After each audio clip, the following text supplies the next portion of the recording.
Whether you're gun hunting or bow hunting, luring a deer into range is quite a thrill. But if you want more of a thrill, try supercharging your hunt with a mock scrape. Mock scrapes are extremely powerful tools. That said, there is not a single magic bullet in any of this stuff.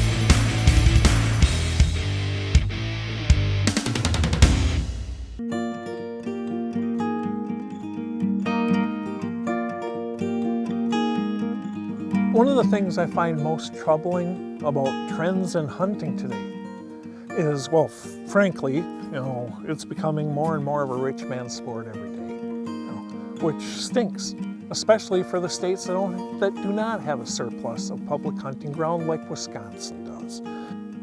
Because, and I get it, the media outlets in the hunting industry have to be driven by advertising dollars, otherwise they can't bring you these shows, they can't bring you these magazines, they can't bring you these Facebook pages or anything on their YouTube channel. So it ends up getting this twisted perspective that you gotta have deep pockets. You don't have deep pockets, there ain't virtually everything. You wanna improve your hunting, well, you better start making some money, guys and girls, because nothing comes for free baloney. There's all sorts of free things that we can do, or virtually free. What we're going to talk about in this show are mock scrapes.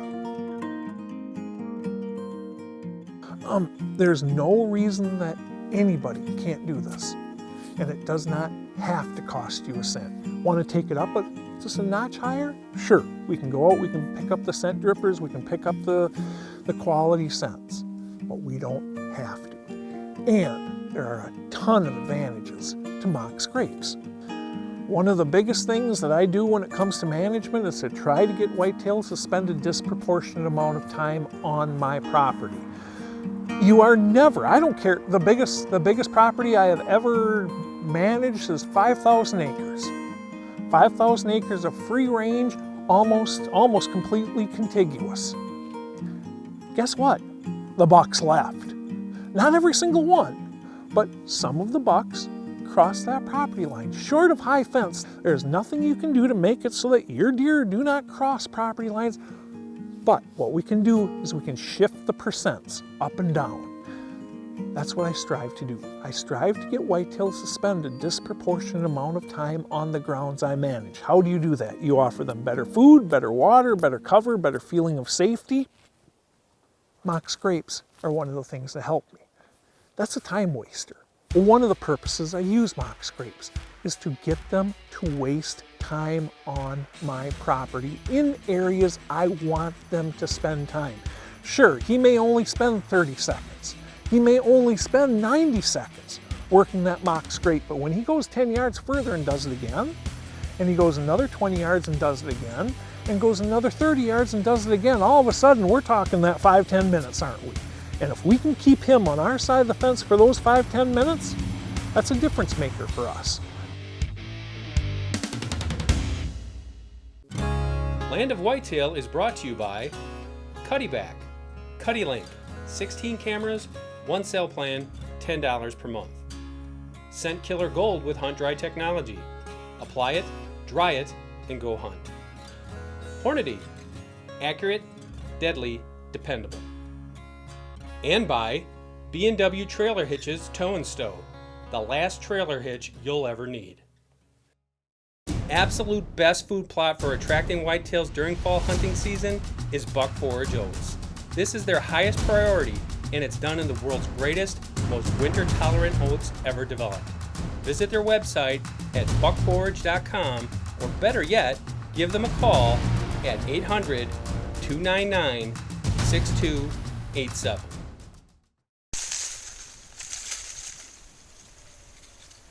A scrape for the whitetail is a communication signal, and it's got many moving parts to it. Number one, you have an overhanging licking branch. Deer will prefer certain species of branches to deposit their scent on. They deposit scent from their eyes, their tongues, their noses, they rub their foreheads on it. There's all sorts of different scent that a whitetail is going to deposit on that branch so other deer can communicate. It's no different than dogs. Deer are coming through here, they're laying down some scent and they're going about their way. Another deer comes through, it might be a deer from that area, it might be a deer that's passing through that core area, it's depositing its scent. Deer keep track of each other based off that scent. Why they do this? They do it throughout the year. A lot of people look at a mock scrape and think this is only during the rut. Deer use them a lot during the rut because bucks are expanding their area. They're getting outside of their comfort zone, their home ranges, and they're going onto different properties. They're depositing scent. Hey, I'm here, I'm checking in. Does do it too, fawns do it too. The key to understand here is a scrape is used year-round by deer. The most important part of that scrape is the licking branch. Bucks will paw the ground underneath the licking branch more often during the fall, but during the rest of the year, March, April, May, June, July, August, any deer that's coming through here, if this is a key used licking branch, they're going to deposit scent on that branch. So that's the thing you should keep in mind. That licking branch is key. I can't think of anything more exciting than hunting over an active deer scrape. You know, scrapes are those social centers, those social hubs where deer hang out. And they can be very productive to hunt because you know that nearly every buck in the area is going to visit those scrapes at some point or another. Now, scrapes provide that eye candy that really get hunters fired up. They're going to come by, they might not scrape up the place, but they're going to visit those licking branches. They're going to try to find out, okay, who's been hanging out here today? Who was here yesterday? They're going to be using those scrapes year round. And the key, it's the licking branch.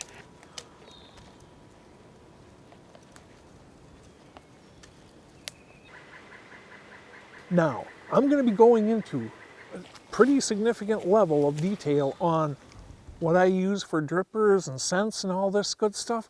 Just remember, I'm making, 250 to 300 mock scrapes a year.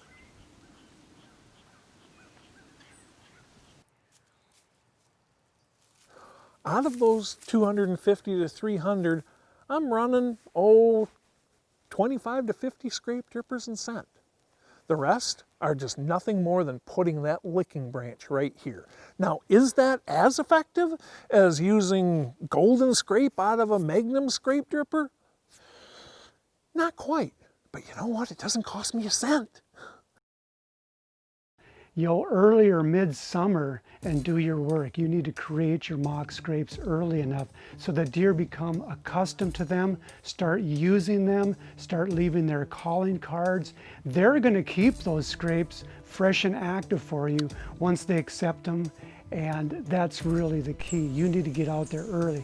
The other big point is, if you cause a disturbance early in the year, it's not going to have as big of an impact as if you go in there a week before hunting season, try to create a scrape. So you need to get in there early, get your scrapes established so that deer start using them, start accepting them.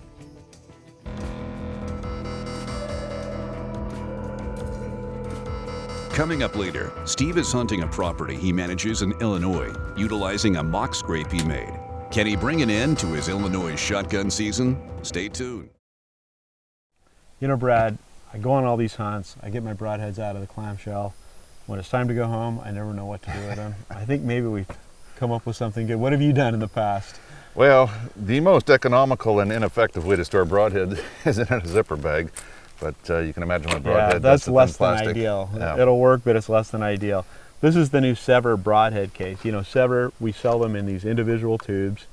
You can take them out. They come with O-rings and set screws. But what's great about these is when you're done, you can actually put them right back into those tubes and Yep. back they go in these little cases. Protected just like they came from the factory. Yeah, so great solution, is awesome, and they'll stay put. It'll hold 12, and then it's also got this little zippered pouch, so if you want to put O-rings or some field points in there, extra O-ring set screws, those will go right in there and stay secure. And these are being sold on the Sever website, severbroadheads.com. Go take a look. It's the new Broadhead case from Sever. This segment is brought to you by Outdoor Edge Knives and Tools, from field to freezer and everything in between. Anybody who's followed my work closely at all realizes that I'm big on cutting and planting scrape trees.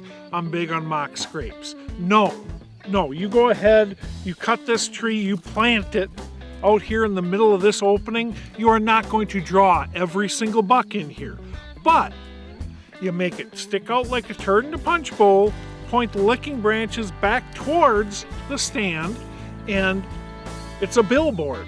Scrapes are nothing more than the whitetail world's equivalent of a billboard, so the more they stick out, the more a buck wants to work that scrape. Is every single buck going to come into it? No, absolutely not. But the ones that do, you point these licking branches back towards the stand, and what happens is they come in and, oh, there are some darn good shot angles right there from back behind you. At the same time, you got all day to go like this and take your shot while they're working the mock scrape.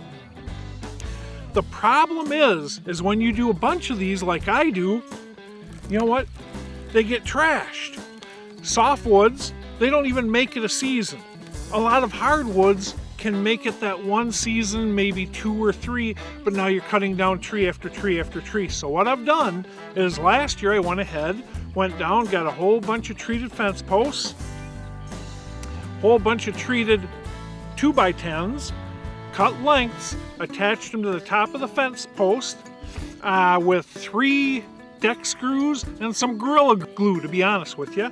Went ahead and bought a bunch of U-bolts, put them through, planted them the exact same way I would a scrape tree. Now, the whole reason that I did that is so I wouldn't have to cut trees year after year after year. Now all I have to do is go cut some oak branches, stick them through those U-bolts, cinch them down tight, and it accomplishes the exact same thing. Making it so that I don't have to cut down all sorts of scrub oaks is what works the best, and replant them every 2-3 years, time after time after time. It's a nice balance. I'm not going to get into specs on it because frankly, I winged it, and I'm sure you guys can come up with even better specs than I did.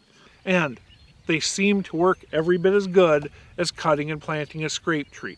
Regardless, go out there, play around. Mock scrapes, planting scrape trees, they're big time game changers when it comes to increasing your shot opportunities yet another notch. And I'm telling you, that can be a game changer when Mr. Big comes in.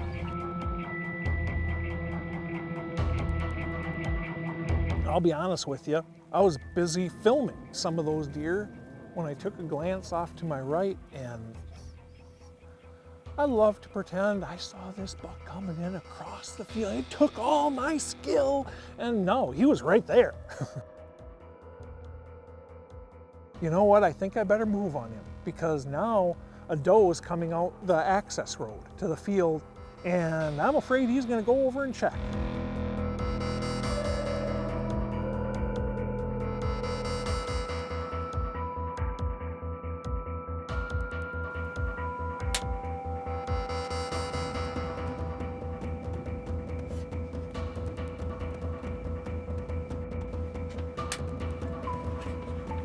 Back. I shoot, and frankly, I thought the shot was a little bit off as he went running away. As you can see, I just shot a management 8. And I've got another younger 8, 2.5-year-old, and 2 does out within. I mean, heck, the one doe just never left. Now, I'm pretty darn sure I killed him. The shot was a little bit further forward than I'd like on quartered away like that. But, as I said, I'm pretty sure he's dead. I'm just gonna sit here for a few minutes and then we're gonna go get him.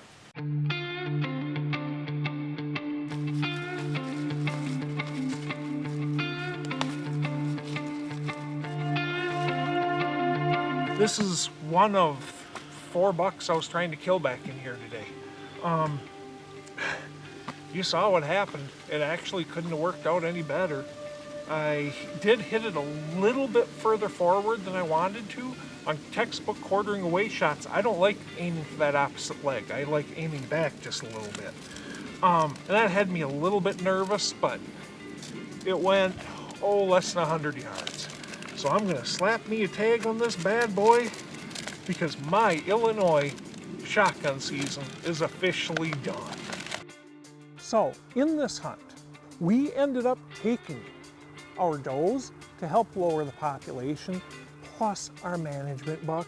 We filled the freezer with all sorts of truly gloriously healthy meat, and at the same time, we helped our habitat. Land of Whitetail is brought to you by Sever Broadheads, straight through it. Get armed and deadly with Easton FMJ arrows. Outdoor Edge, make the cut. And by Sportsman's Guide. Nobody sells more tree stands, nobody sells them for less. Sportsmansguide.com.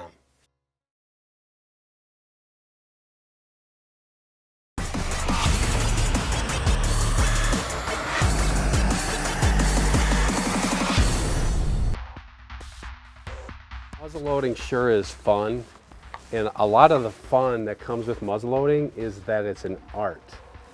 Everything about muzzleloading has to be precise if you want consistency, and that consistency comes from bullets, powder, grain charges, and everything that you do with your muzzleloader. And that includes the cleaning process. But today I want to talk about bullets and charges.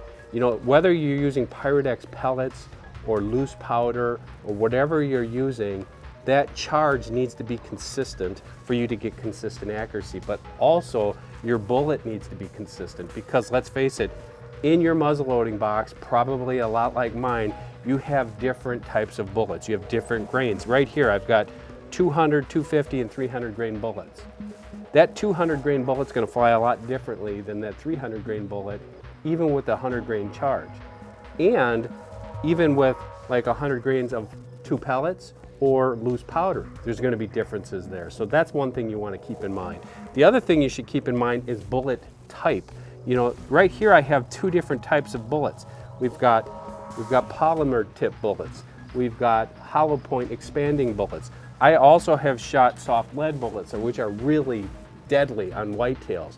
But you can't just say I have a 200 grain bullet and I'm using 100 grains of powder and then think that it's going to perform the same. It depends upon what the bullet is. It depends upon the temperature a lot of times, whether it's really cold or if it's warm. So one thing that I suggest is get that recipe. That's one thing that really is important about muzzleloading, is getting the right recipe that works for you, and then sticking with that recipe and being aware of what is going to change the point of impact downrange.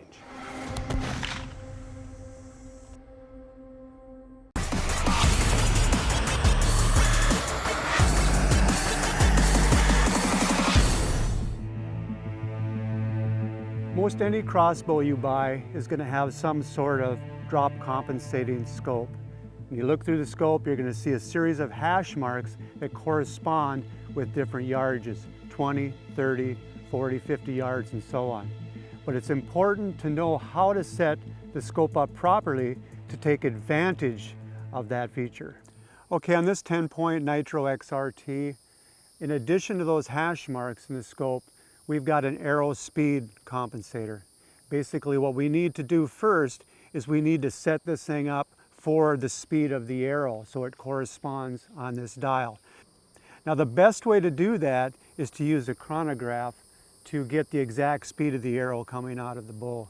Now if you can't do that, you can go to the specs that 10-point provides, and it'll give you an average speed for the different types of arrows that you use. Okay, back home, I dialed this bow in, I sighted it in with practice points. Now that I've got the Sever Broadhead on there, I need to make sure that this thing is still zeroed.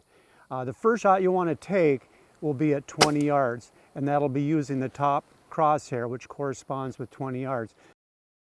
Okay, it's shooting pretty good at 20 yards. Now, if it was shooting high, left, right, obviously, I'd want to make those adjustments now at 20 yards. Once I've got it all dialed in at 20 yards, I'm going to move back to 40 yards, and I'm going to repeat the process.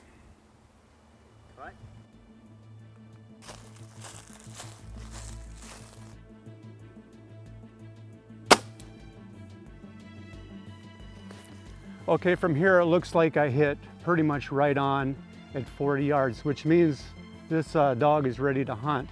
Now, if I would have been shooting high, if I would have shot high at 40 yards, I would have increased the dial, the arrow speed on the dial. If I would have hit low, I would have decreased the arrow speed on the dial so it correspond with more accurately with what the bow is producing. But since I'm right on at 40 yards, now I know that this thing is on all the way through the scale, 20, 30, 40, 50 yards.